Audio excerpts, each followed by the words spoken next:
Hello and welcome to Attention Central Texas. I'm Angela Galbraith, your host, and today we have with us Hope Mango. Hello. Hi. And you're with Club Beyond. Yes, ma'am. I like that name. And so what's your role at Club Beyond? So at Club Beyond, I am the community director, so which means I oversee Club Beyond for Fort Hood and the surrounding area. Okay. And so what is the organization about? Tell us a little bit about that. Sure. Well, I'll start. We got started back in the 1980s. It primarily started with overseas military installations to provide something for the students who are over there in a different country, in a different culture, to give them something for their community. And then we have since grown to be in the U.S. at military installations as well. And we serve both Air Force and Army installations right now, and working on serving naval bases as well. So we primarily focus on doing outreach ministry for our students. We understand that military kids come from a pretty different background than most kids their age, and they're also faced with much different things than kids their age are faced with. So for example, a student in a military family is likely to be in 6 to 9 different schools between kindergarten and high school. And so we are trying as an organization to come alongside them to fill in some of the gaps in their life, and to be able to build relationships with them, and in building relationships with them, be able to share the gospel with them. And so what age groups do you target, or? Yeah, we target teenagers, which some people would argue are a little bit of a hard bunch to target, but we go in and love on these teens from 6th through 12th grade. And we just have a bunch of people who have a heart to share the gospel with teens who can be a little bit less receptive than some. Yeah, I was going to ask you about how well is that received, because that is such a tedious group, you know, but you're kind of cutting them off at the pass. So how is that received for, you know, the 6 through 12? Yeah, so it can be a little bit different, and challenging. Yes, and that's really why we focus on the relational aspect of it, because what we've realized is these kids just really want consistency, and they want somebody who's going to show up for them, and they want somebody who's going to listen to them. And so we start there. We show up to their events. We show up to school. We have lunch with them. We give them an ear for what's going on in their life. We don't minimize what feels like the biggest problems in middle school and high school. And we start to build relationship with them. And so we found that as we build relationship, as they understand that our love for them is not conditional, conditional to them showing up, conditional to them believing what we believe, they start to hear us when we get to share the gospel with them. And so not only do we get to share the word, but we get to share a picture, a life of what Christ is like and what his love is like to them. I love the support aspect of your organization, showing up for life, showing up just for the games, events that they have. Because again, military, you have already stated that teens, you know, that are military, they do live a different life. Very. And often grandparents are not readily available, aunts are not readily available to show up for these things. And so you show up, you actually take an interest and a part in their lives. Yes, and a big part of that is we're not trying to take the place of anybody. We're not trying to take the place of a parent or an aunt or an uncle.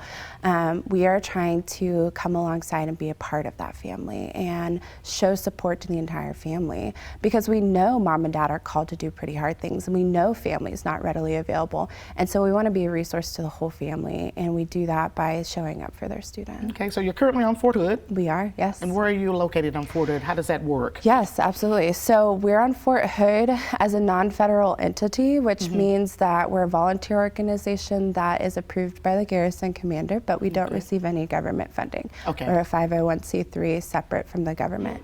And we are essentially authorized to be on the installation by the garrison commander. Fort Hood has been so receptive, and they have given us buildings. They have given me an office. They have, oh wow. I know, they have been very receptive. So I have an office located at the Spirit of Fort Hood Chapel, which is on the installation.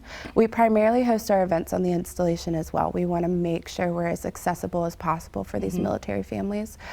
So we host our outreach events at Chapel Annex on the military installation, and then our Bible studies are hosted through homes for people who volunteer their homes for these Bible studies. Okay, so where are you? What schools are you in on Fort Hood? Sure. So we are currently walk through the doors of Audie Murphy on a regular basis. Awesome. We have so much fun there. We walk in, we have lunch with the students all the time. In fact, that's where I'm going after this.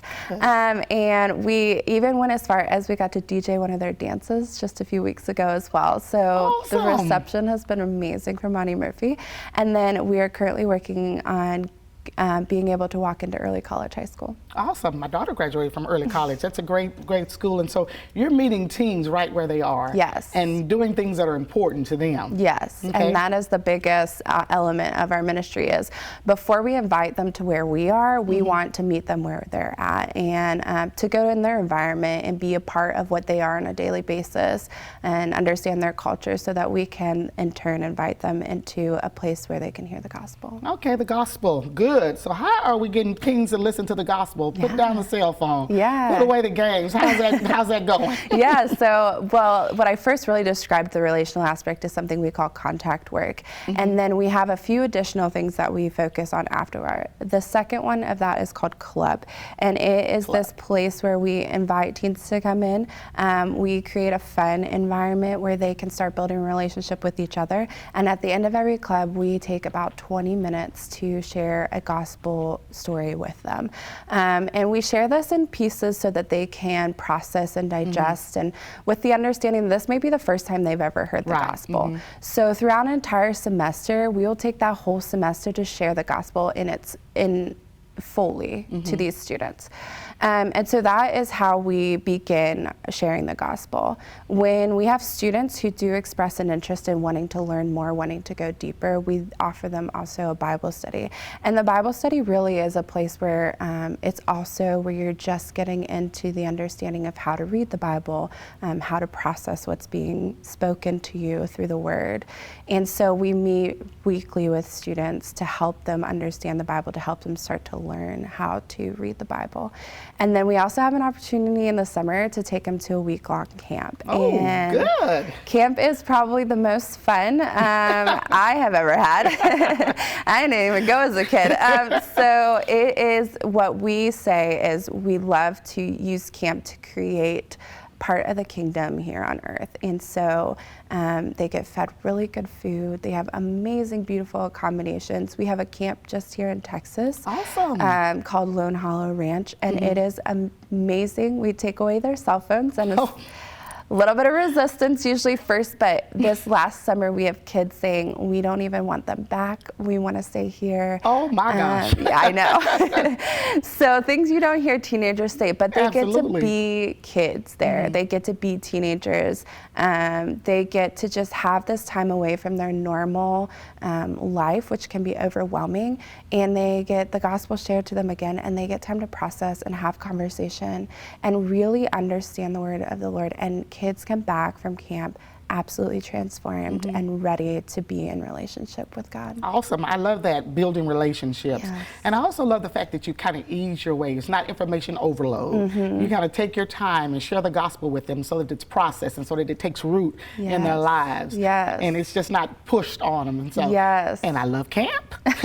Yes, camp is great. And it's really funny because a lot of the things that we do seem a little bit maybe a little bit absurd for a ministry to be doing in regards to we have a lot of high energy and we don't place a lot of rules on the kids. And that's because we really don't want to focus on behavior modification. We want to focus on heart transformation. And so sometimes it's a little bit interesting for someone who's been a part of the church to come in and see the chaos that sometimes is club. Freedom. But, yes. But at the end of that chaos, they hear the love of the Lord and the sacrifice of Jesus in their life. And so we have found it's just such a beautiful way to share the gospel with them. Ooh, awesome, awesome, awesome. And so if you can get teenagers to put down those cell phones, even for 10 minutes, God is with you. Yes. He is with you, believe me. And so,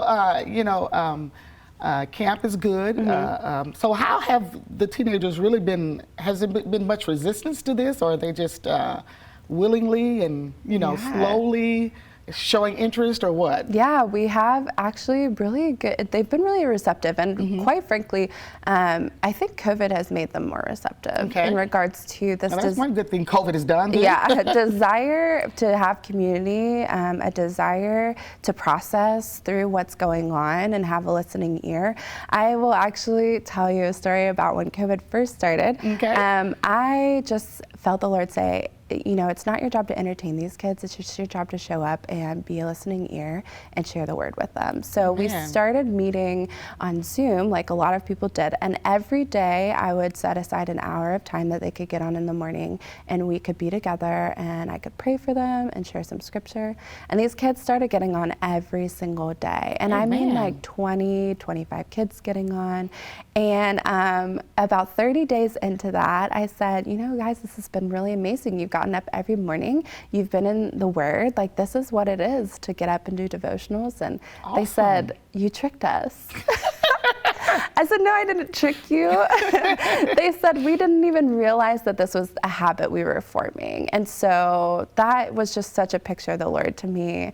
And it just created a wonderful community walking into such a hard time. Amen. And the fact doing that because school was virtual and then they're still getting up for Zoom. Wow, that is amazing. Well, I will tell you, Mom and Dad usually let them put down the schoolwork to get on for Zoom for Club Beyond. So that worked in our favor. Where kids would be like, okay, I don't want to do homework right now. I'm going to get on Club Beyond. But it's still a way for them to hear the gospel. So I'll take it whatever way I get it. I know it. I know that's right. I love the fact that you're meeting them where they are. And I also love the fact that, you know, you go into the schools and you have an open door there. But when school is out, when school is over, the relationship doesn't stop. No. You continue through camp and any means necessary to connect with these children. That's a beautiful thing. Absolutely, yes.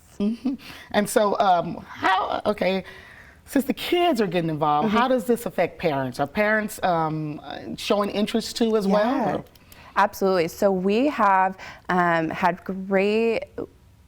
we have had really great parent participation so far. And parents do things like open their doors for us to bring kids in. We have a ton of parent volunteers. Awesome. And that has been really beautiful because they have an ability to do ministry outside of our weekly events because they have kids of their own who bring other kids into their home. And so we look at that as just another opportunity for them to build relationship with kids. And so we have a various different ways that we can get adults involved in the community. So one of them is being a direct volunteer with students, and that is showing up for them on a weekly basis, but also building relationship with them. And we usually assign our volunteer leaders a couple of kids that we really say, hey, we want you to invest in these kids and build relationship with them. And then we also have a local committee, and our committee is adults who are not necessarily doing direct ministry with our students, but are supporting the ministry. And by support, we mean they're caring for our volunteer leaders, they're talking to people in the community and advocating for us in the community. They're making the introductions to school administrators so we can be in more schools. They are just really the representation of Club Beyond for the community at large. And they also do help us in our fundraising events and fundraising for our budget yearly. Awesome. So kids are involved, parents are involved, good deal. And so I thank you. I can just feel the love of Jesus in your heart and the fact that you really do care for these kids. So I pray God's blessings over you. Thank you. And I thank you, our viewing audience. Tune in next time to see what's going right here in your local area.